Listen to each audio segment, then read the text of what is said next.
ਅੱਛਾ ਯਾਰ, ਇੱਕ ਨਾ ਗੱਲ ਕਰਨੀ ਸੀ। ਮੈਂ 2-3 ਦਿਨ ਤੋਂ ਇੱਕ ਜਗ੍ਹਾ ਤੋਂ ਹੋ ਕੇ ਆਇਆ, ਫੌਦਗੀ ਤੋਂ, ਅਤੇ ਇੱਕ ਚੀਜ਼ ਦੇਖੀ ਹੈ ਜਿਹੜੀ ਮੈਨੂੰ ਨਹੀਂ ਅੱਛੀ ਲੱਗੀ। ਅਤੇ ਅਗਰ ਤੁਹਾਨੂੰ ਵੀ ਉਹ ਚੀਜ਼ ਅੱਛੀ ਨਹੀਂ ਲੱਗਦੀ ਤਾਂ ਤੁਸੀਂ ਵੀ ਉਹਦੇ ਆਵਾਜ਼ ਲਾਜ਼ਮੀ ਚੁੱਕੋ।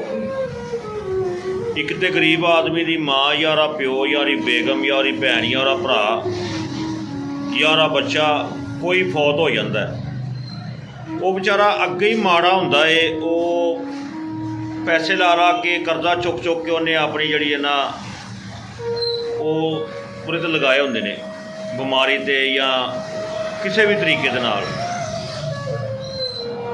ਉਤੋਂ ਰਿਸ਼ਤੇਦਾਰ ਅੱਲਾ ਦੇ ਹੁਕਮ ਦੇ ਨਾਲ ਐਸੇ ਨੇ ਕਿ ਉਹਨੂੰ ਮਾਰ ਛੱਡਦੇ ਨੇ, ਸ਼ਰੀਕੇ ਸਾਡੀ ਨੱਕ ਨਹੀਂ ਰਹਿੰਦੀ।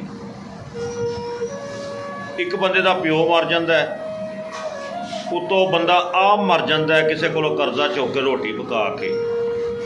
ਬਈ ਸਾਨੂੰ ਲੋਕਾਂ ਨੂੰ ਇੰਨੀ ਸ਼ਰਮ ਨਹੀਂ ਆਉਂਦੀ, ਆਂਢੀਆਂ ਗੁਆਂਢੀਆਂ ਨੂੰ ਵੀ ਔਰ ਨਜ਼ਦੀਕ ਦੇ ਰਿਸ਼ਤੇਦਾਰਾਂ ਨੂੰ ਜਿਨ੍ਹਾਂ ਦੀ ਉਹ ਰੋਟੀ ਬਣਦੀ ਹੀ ਨਹੀਂ, ਉਹ ਰੋਟੀ ਉਹਨਾਂ 'ਤੇ ਹਰਾਮ ਚਲੋ ਨਾ ਕਹਿ ਸਕਦੇ, ਮਗਰ ਮਕਰੂਹ ਹੈ ਉਹਨਾਂ 'ਤੇ।